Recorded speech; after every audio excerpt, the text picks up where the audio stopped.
Buenos días a todos y a todas, hermanos amados. ¿Cómo estáis? Bien. Estupendo. Así lo esperaba.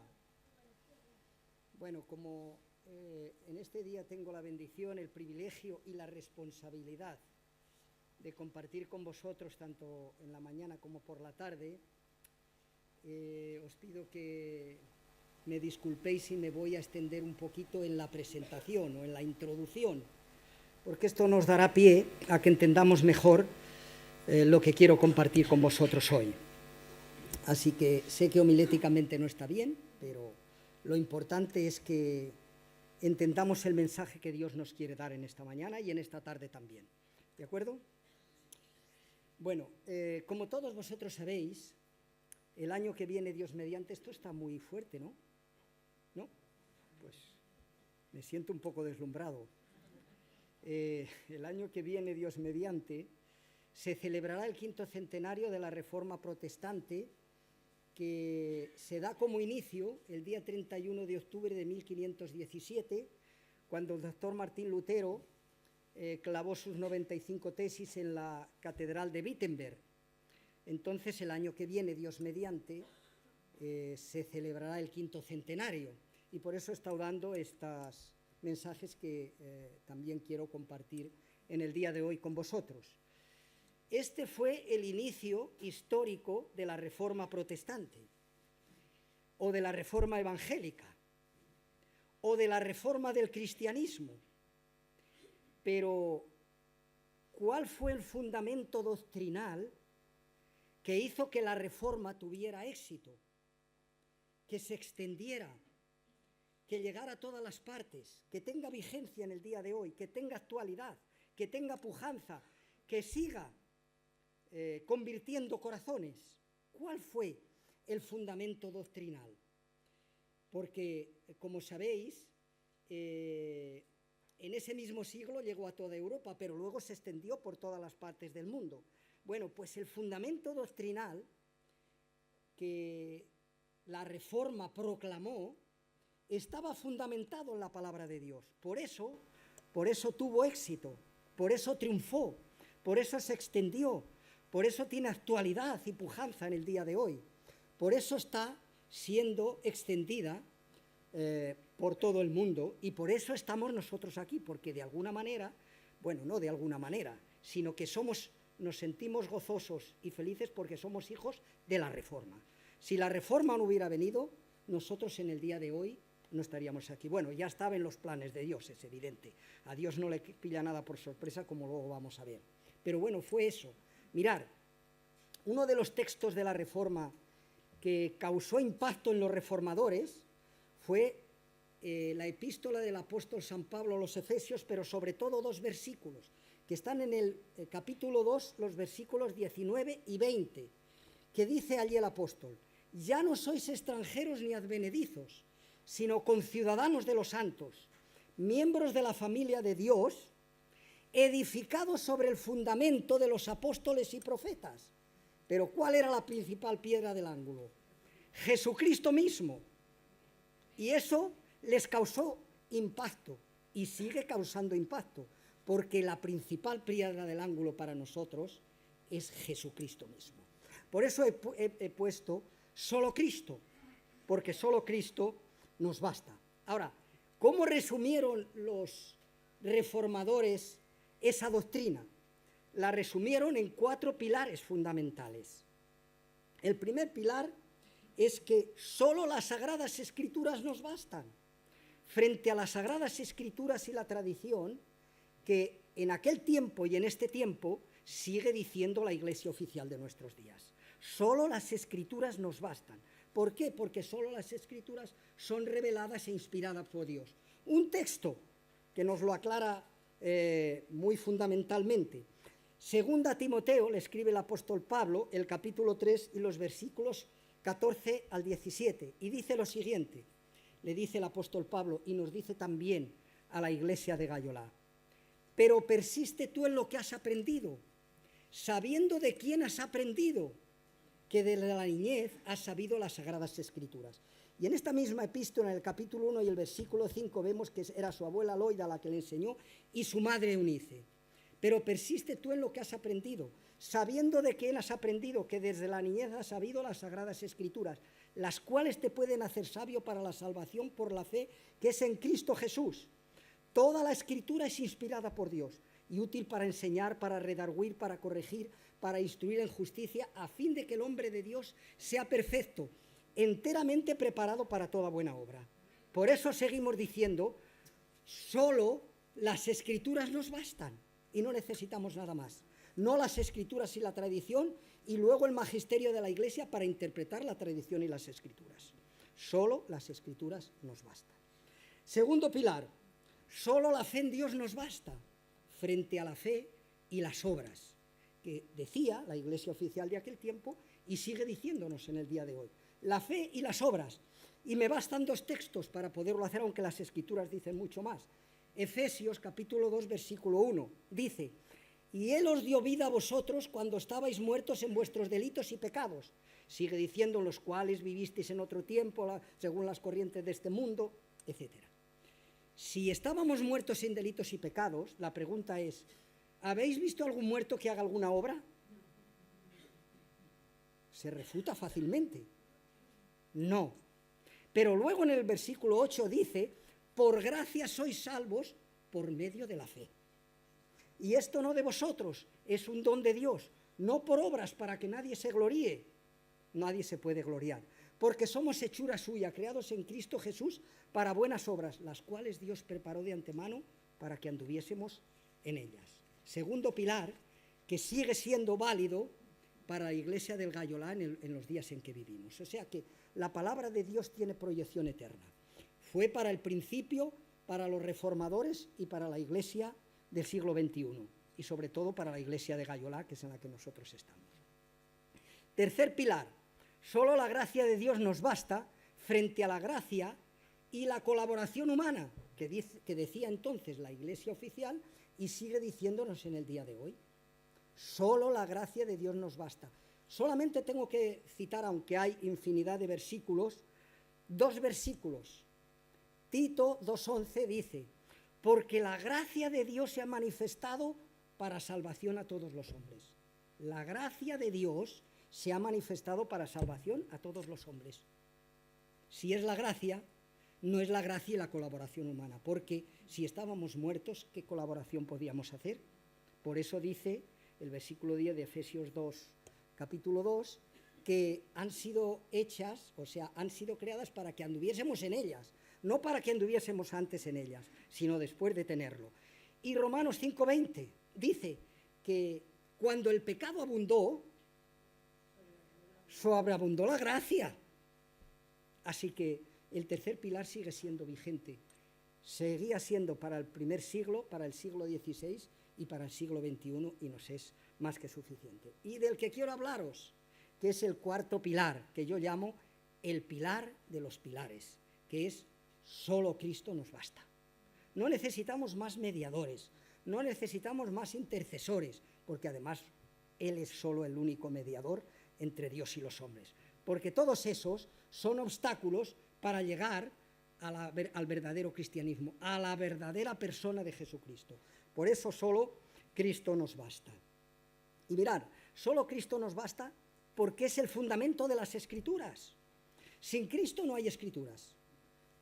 Evangelio según San Juan, el capítulo 5, el versículo 39 dice, 39, perdón, el versículo 39 dice, el Señor Jesús, a los judíos que le estaban escuchando, escudriñad las Escrituras, porque a vosotros os parece que en ellas tenéis la vida eterna, pero sigue, y ellas son las que dan testimonio de mí.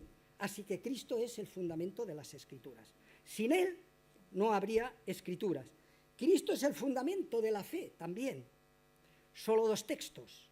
Podría citar muchos más, pero el Evangelio de Juan, en el capítulo 6 y los versículos 40 y 47, dice el Señor Jesús, de cierto os digo, el que cree en mí tiene vida eterna y no va a condenación, ha pasado de muerte a vida. Así que Cristo es el fundamento de la fe. Si no, no tendríamos fe. ¿En quién íbamos a tener fe? Tenemos fe en Él, que es el divino y el eterno Hijo de Dios, el Mesías, el que murió por nosotros y el que nos da vida eterna. pero también Cristo es el fundamento de la gracia, porque sin Cristo no hay gracia. Solo 2 textos para poder ver lo que hay. El capítulo 1 de Juan comienza diciendo: en el principio era el Verbo, y el Verbo era con Dios, y el Verbo era Dios. Este era en el principio con Dios, todas las cosas por Él fueron hechas, y sin Él nada de lo que ha sido hecho fue hecho. En Él estaba la vida, y la vida era la luz de los hombres. Voy a saltar los otros y voy a ir al versículo 10. Dice que en el mundo estaba, y el mundo por Él fue hecho, pero el mundo no le conoció. A lo suyo vino, y los suyos no le recibieron. Pero a todos los que le recibieron, le dio potestad de ser hechos hijos de Dios. Salto al versículo 17. ¿Y qué dice? Que la ley por medio de Moisés fue dada, pero la gracia y la verdad vinieron por medio de Jesucristo.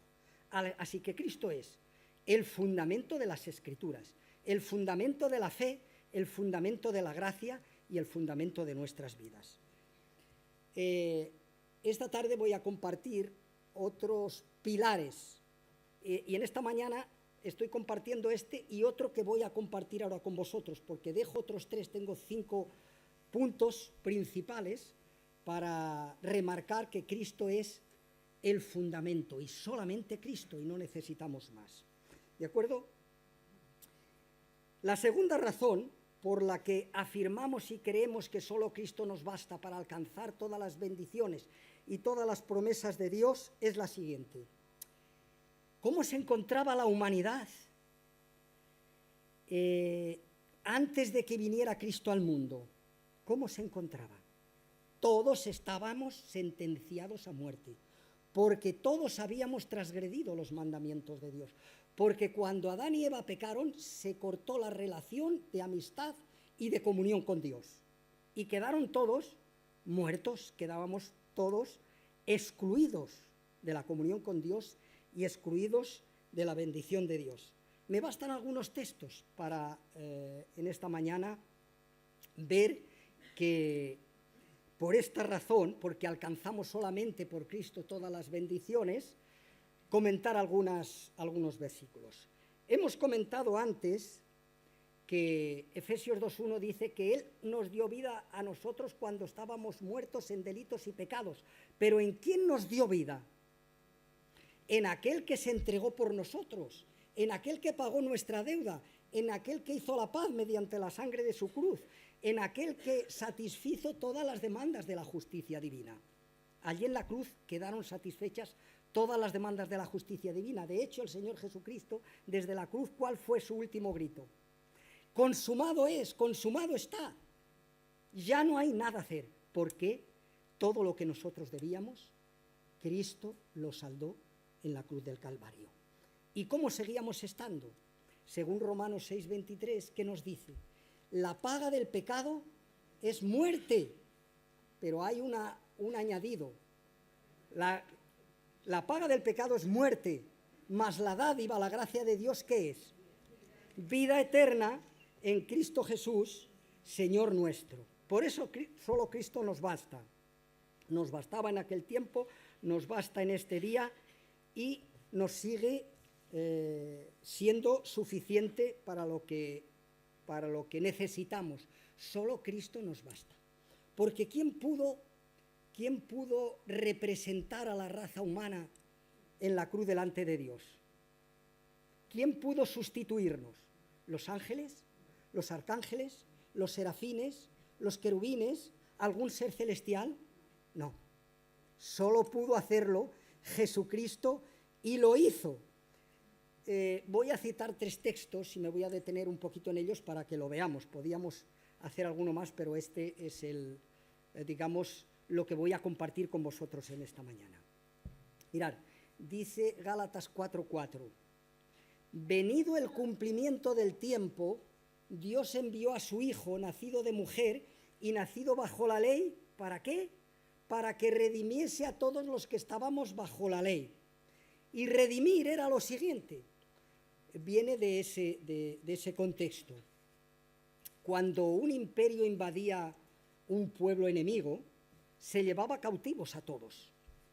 Eso lo hicieron todos los imperios, los asirios, los babilonios, los persas, los romanos, los griegos, lo hacían todos. Eso se lo copiaron todos. Era una ley universal. Bueno, pues esos esclavos que llevaban, luego los ponían a la venta en una plaza pública. ¿Y qué era redimirlos? Era comprarlos, pagar el precio de a cada uno de ellos para que fueran suyos. Pero en este caso, el precio que pagó el Señor Jesús es para libertarnos de la esclavitud y de la muerte. Por eso venido el cumplimiento del tiempo, nacido de mujer para identificarse con nosotros, nacido bajo la ley, también para poder pagar aquella ley que nosotros habíamos transgredido, nacido bajo la ley para redimir a todos, a los que estábamos bajo la ley. Y estábamos todos, del norte, del sur, del este y del oeste, estábamos todos. Y allí el Señor Jesucristo nos redimió, dice también Gálatas 3, que nos redimió de la condenación en la cual estábamos. Él fue hecho pecado por nosotros para que nosotros pudiéramos ser hechos justicia de Dios en él. Cito otro texto, Marcos 10:45, un texto fundamental para entender que solo Cristo nos basta, que solo le bastaba a los primeros cristianos, que solo le bastó a los reformadores y que solo nos basta en el día de hoy. Marcos 10:45 dice, porque el Hijo del Hombre, que es lo mismo que decir el Hijo de Dios, porque el Hijo de Dios se hizo el Hijo del Hombre. Así que lo mismo es decir el Hijo del Hombre que el Hijo de Dios. El Hijo de Dios vino a este mundo no para ser servido. Es curioso, ¿no? Tenía toda la autoridad para que le sirviéramos. ¿O no es así? Tenía toda la autoridad, tenía todos los atributos, no dejaba de ser Dios, pero sin embargo dice que no vino para ser servido, sino para servir. Servirnos a nosotros, sustituirnos a nosotros, entregarse por nosotros, porque luego dice que para servir y dar su vida, vuelve a lo mismo, en rescate por todos. Dice por muchos, otras traducciones traducen en rescate por todos, porque en realidad fue que nos rescató a todos. Y todos tienen cabida, no hay nadie que esté excluido. Si alguien está excluido es porque se autoexcluye, pero Dios no excluye a nadie. Por eso nos dice, id y predicad el Evangelio a toda criatura, y el que creyere y fuere bautizado será salvo. Por eso es porque no excluye a nadie, todos tienen cabida para entrar en el reino de Dios. Así que, repito, solo Cristo nos basta, porque solo Él ha pagado nuestra deuda, porque nos ha venido a rescatar, porque ha venido a traer paz, perdón, salvación y vida eterna a todos y cada uno de nosotros. Y último texto que quiero compartir en esta mañana con vosotros, Lucas 10:19. Lucas 10:19 es un texto muy parecido y paralelo a ese que acabamos de meditar. Lucas 19:10, perdón, lo tengo apuntado y, ¿verdad que he dicho 10:19? No, 19:10 dice, porque el Hijo del Hombre, que vuelvo a decir lo mismo, es lo mismo que decir el Hijo de Dios, porque el Hijo de Dios se hizo el Hijo del Hombre, así que son dos títulos que se pueden utilizar indistintamente y dicen lo mismo, porque el Hijo del Hombre vino a buscar y a salvar lo que se había perdido. Vino a buscar. Y eso me lleva a pensar, no es que nosotros le buscáramos a Él, no es que nosotros tuviéramos inquietud de ir a Él o de buscarle a Él, no. Él vino a buscarnos a nosotros, vino a identificarse con nosotros, vino a ocupar nuestro lugar, vino a morir por nosotros y a resucitar para nuestra justificación. Pero vino a buscar y salvar lo que se había perdido. Y esos éramos todos y cada uno de los que estamos aquí y de toda la humanidad. No hay uno que pueda decir delante de Dios que Él no necesita. Es verdad que lo dicen. Yo tenía una sobrina que un día le prediqué el Evangelio y dice, yo no necesito a Dios, yo no he hecho nada. Claro, si no había hecho nada, según ella, no necesitaba, pero claro que lo necesitaba, porque ya creo que había hecho cosas, ya lo creo. Os voy a decir, como no está aquí y no la vais a conocer, supongo que no la vais a conocer.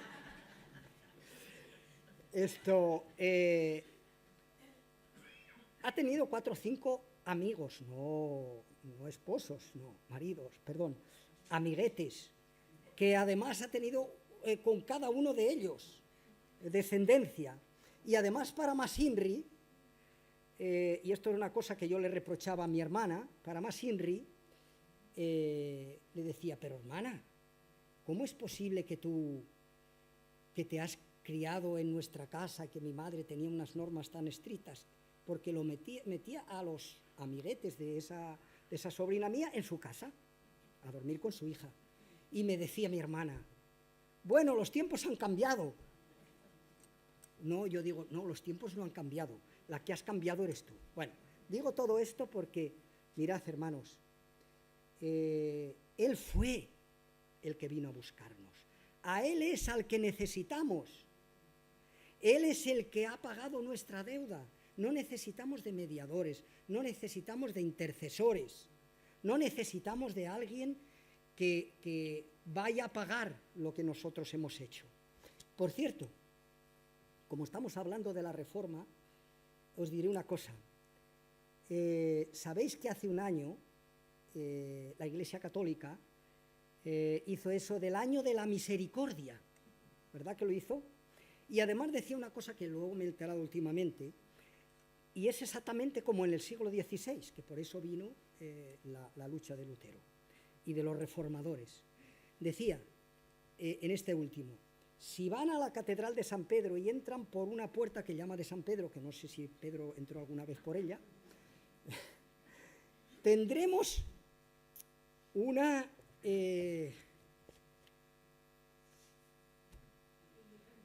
indulgencia plenaria. Gracias, se me había escapado. Una indulgencia plenaria. Quiere decir que seremos perdonados de los pecados. Y ahora resulta que hace el domingo pasado, no sé cuánto, la cerró. Ya se cerró la misericordia.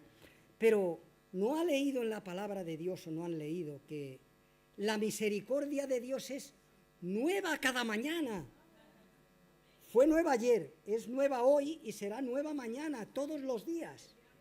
Por eso he querido enfatizar todo esto. Y lo resumo un poquito, lo que he compartido, porque en esta tarde, Dios mediante, que tendré un poquito más de tiempo, voy a desarrollar otros 3 argumentos que tengo para decir que solo Cristo nos basta. Solo Cristo nos basta porque es el fundamento de las Escrituras, como hemos visto. Porque es el fundamento de la fe, porque es el fundamento de la gracia, porque es el fundamento de la salvación, porque es el fundamento de la esperanza, porque es el fundamento de la paz, porque es el fundamento de la vida eterna. Primera de Corintios 3:11, ¿qué dice? Nadie puede poner otro fundamento que el que está puesto, el cual es Jesucristo. Así que cualquiera que ponga otro fundamento no está edificando en el reino de Dios, no está edificando en la Iglesia y no está edificando para bendición de la humanidad, está edificando para perdición. Por eso nosotros creemos, estamos edificados, fundamentados y estamos completos, como vamos a ver esta tarde, lo leímos en Colosenses 2:9, dice que en él habita corporalmente la plenitud de la deidad. ¿Y nosotros qué? Estamos completos en él. Por eso, mis amados hermanos, no necesitamos nadie más, a nada más. Hay una canción, aquí no la he oído, pero en el otro sitio a lo mejor la conocéis. En otra iglesia se cantaba que por la eternidad podemos buscar, pero no hay nadie como tú. Aunque busquemos por la eternidad, no hay nadie como Cristo. Por eso solo Cristo nos basta.